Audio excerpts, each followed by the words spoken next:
রাজধানী জলাবদ্ধতার খবর জানাতে নিউ মার্কেট এবং তেজগাঁও এলাকা থেকে আমাদের সহকর্মীরা যুক্ত হবেন। নিউ মার্কেট থেকে যুক্ত আছেন সুলতান মাহমুদ আরিফ এবং তেজগাঁও থেকে মাহবুবুর রহমান। শুরুতেই সুলতান মাহমুদ আরিফের কাছে যাব। আরিফ, দেখে মনে হচ্ছে আপনি হাঁটু পানিতে দাঁড়িয়ে আছেন। জানাবেন নিউ মার্কেটের কি পরিস্থিতি, মানুষের দুর্ভোগের কি চিত্র দেখছেন?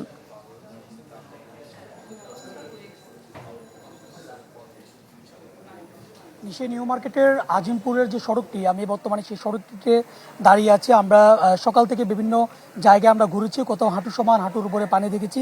এখানে বলা যায় যে একেবারে কোমর পর্যন্ত পানি। আমি যদি পিছনের দৃশ্যটি দেখানোর চেষ্টা করি, দেখতে পাচ্ছেন যে একটি বাস, সেটি একেবারে বলা যায় যে পানিতে অনেকটা ডুবে আছে এবং মানুষজন একেবারে কোমরের উপরে পানি, তাদের এই পানি উপেক্ষা করে তাদেরকে তাদের কর্মস্থলে আসতে হচ্ছে এবং তারা তাদের কর্মস্থলে যাচ্ছেন। এবং পাশাপাশি এখানে একটি অভিযোগ, সেটি হচ্ছে এই পানিকে কেন্দ্র করে যেখানে রিক্সা ভাড়া 20 টাকা, সেখানে 40 থেকে 45 টাকা রিক্সা ভাড়া নিচ্ছেন। এবং পাশাপাশি যে ভ্যান গাড়িগুলো দেখতে পাচ্ছেন, এগুলো তো করে মূলত যাত্রী এই যে পানি জলাবদ্ধতা, এটি পারাপার তারা করছেন এবং 1 জন থেকে 20 টাকা করে মূলত এই ভ্যান গাড়িগুলো দিয়ে মানুষজন বর্তমানে যাতায়াত করছেন। এবং যেহেতু এটি ঢাকা বিশ্ববিদ্যালয় এরিয়ার এলাকা, এখানে অনেকগুলো ঢাকা বিশ্ববিদ্যালয়ের হল রয়েছে। আমরা এখানকার শিক্ষার্থী যারা, তাদের সাথে কথা বলেছি, তাদের দুর্ভোগ জানার চেষ্টা করছি। তারা বলছেন যে তাদের হলগুলোতে পানি উঠে গেছে, বিদ্যুৎ নেই, গ্যাস নেই। মোটামুটি বলা যায় যে ভোগান্তির উপর চরম ভোগান্তিতে তারা রয়েছেন। এবং গতকাল রাত থেকে অনেক জায়গায় বিদ্যুৎ নেই, বিদ্যুৎ সংযোগ অনেক জায়গায় বিচ্ছিন্ন হয়ে গেছে, যার কারণে বিদ্যুৎ, গ্যাস এবং পানি, এই যে একটা সংকট। এবং পাশাপাশি যে সমস্ত জায়গাগুলোতে পানি জলাবদ্ধতা তৈরি হয়েছে, সেই পানিগুলো থেকে দুর্গন্ধ বের হয়েছে, এই ধরনের অভিযোগও কিন্তু আছে। সব মিলে তাদের পক্ষ থেকে বলা হয়েছে, এখানকার যারা ভোগান্তি শিকার, তারা বলছেন যে অতি দ্রুত যেন সরকারের পক্ষ থেকে এখানকার পানি অর্থাৎ জলাবদ্ধতা নিরসনের জন্য কার্যকর উদ্যোগ গ্রহণ করা হয়, সেই দাবি তারা তুলছেন।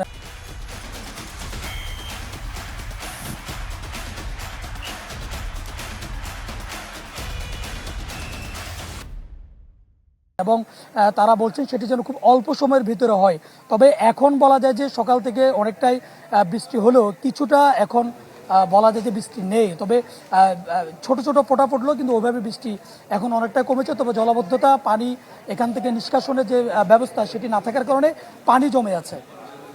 ধন্যবাদ আরিফ আপনাকে। মাহবুবুর রহমানের কাছে যাব। মাহবুব, আপনি তেজগাঁওতে রয়েছেন, এখন তো বৃষ্টি কিছুটা কমেছে, জলাবদ্ধতা নিরসনে কোনো ধরনের উদ্যোগ দেখছেন কিনা? সাধারণ মানুষের দুর্দশার খবর জানাবেন।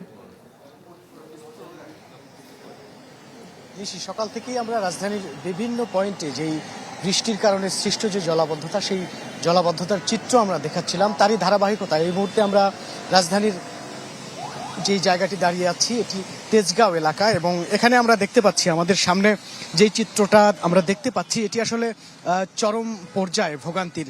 এখানে সামনে দিয়ে যেই গাড়িগুলো আসছে, সেই গাড়িগুলো আসলে পানির সড়কে যে হাঁটু পানির চেয়েও বেশি পরিমাণ পানি জমা হয়েছে। ঠিক এটির কারণেই যানবাহনগুলোর কিন্তু আসতে প্রচণ্ড কষ্ট হচ্ছে এবং পানির বুক চিরে তারা একরকম আসছেন। অনেকটা এই দৃশ্যটা দেখতে ছোটোখাটো নদীর মতো মনে হতে পারে। এবং এটি নিয়ে কিন্তু ব্যাপক ভোগান্তির যে অভিযোগ, সেই ভোগান্তির অভিযোগ আমরা পেয়েছি। এবং এমন চিত্র কিন্তু এই শুধু রাজধানী তেজগাঁও এলাকাতেই নয়, গতকাল থেকে যে বৃষ্টি কিছুটা থেমেছে, তবে বৃষ্টির যে ধারাবাহিকতা সেটি কিন্তু বজায় আছে।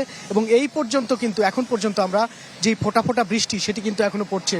ঠিক সেই বৃষ্টি নিয়ে মানুষের যে ভোগান্তি, সেই ভোগান্তির চিত্র আমরা দেখেছি। আমরা কর্মজীবী মানুষের যে ভোগান্তি, অফিসগামী মানুষের অফিস যাতায়াতের যে সমস্যা, আমরা তাদের কাছ থেকে কথাগুলি শুনছিলাম। এবং শিক্ষার্থী যারা রয়েছে, সেই শিক্ষার্থীদের যে ভোগান্তির কথা, সেটিও কিন্তু আমরা শুনছিলাম। এবং মানুষের এটি নিয়ে আসলে বিস্তর অভিযোগ রয়েছে, এইরকম যেই পানি জমে যেই রাস্তায় যে ভোগান্তি তৈরি হয়েছে। এবং সিটি কর্পোরেশন এবং সরকারকে তারা যথোপযুক্ত উদ্যোগ নেওয়ার কথা বলেছে এই সকল সমস্যা সমাধানে।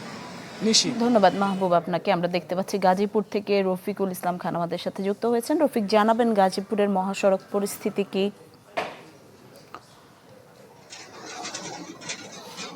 নিশি, গতকাল রাত থেকে যখন মুষলধারে বৃষ্টি হয়, বিশেষ করে সকাল 11টা পর্যন্ত, সেই বৃষ্টিতে কিন্তু বিভিন্ন এলাকা তলিয়ে গেছে। অর্থাৎ আমি এই মুহূর্তে রয়েছি গাজীপুরের কালিয়াকৈর পৌরসভার 7 নং ওয়ার্ড এলাকায়। অর্থাৎ এই 7 নং ওয়ার্ডের কিন্তু অধিকাংশ এলাকায় পানি উঠে গেছে, অর্থাৎ জলাবদ্ধতা সৃষ্টি হয়েছে। সেই সাথে ঢাকা টাঙ্গাইল যে মহাসড়ক রয়েছে, সেই ঢাকা টাঙ্গাইল মহাসড়কে কিন্তু পানি উঠে গেছে।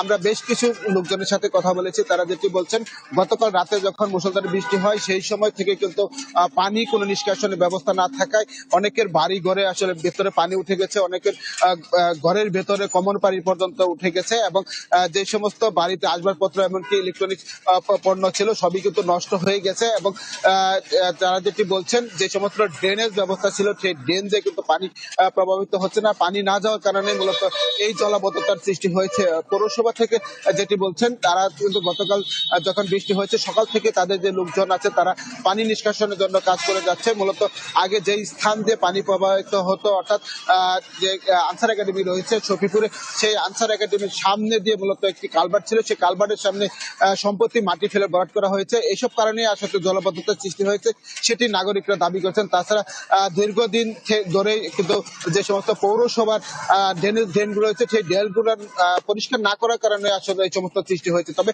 পৌরসভা দ্রুত কার্যকরী পদক্ষেপ নেওয়ার দাবি জানিয়েছে। এখন দেখার বিষয় কতক্ষণে এই পানি যায়, সেটি কিন্তু এখন সবাই তাকিয়ে রয়েছে পানির দিকে। এই ছিল এখান থেকে সর্বশেষ খবর। নিশি। রফিক, আপনাকে ধন্যবাদ। দর্শক দেখছিলেন জলাবদ্ধতার খবর জানাতে ঢাকা এবং ঢাকার বাইরে থেকে আমাদের সহকর্মীরা যুক্ত হয়েছিলেন।